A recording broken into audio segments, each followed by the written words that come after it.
मेरी शक्ति है राधा रानी, वृक्ष बालू की लाडली पुत्री राधा हो।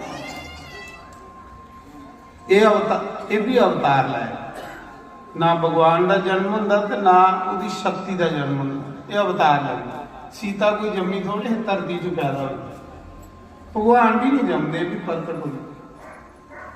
इन्हीं की लोड़ा गर्व चाहिए। गर्व च तो साढ़े थोड़े जे पापी लोग आते, सारे दी ड्यूटियां भगवान ने लाइया तो सारे खुश होइए वापस आए अवतार लैन लई पे अपना अपना। उधरा कंस पापी बड़ा हा, हजारां गवां रोज बढ़ता। कंस के राज विच हजारे गवें का वध हुंदा। कंस के राज विच जे कोई ब्राह्मण जग हवन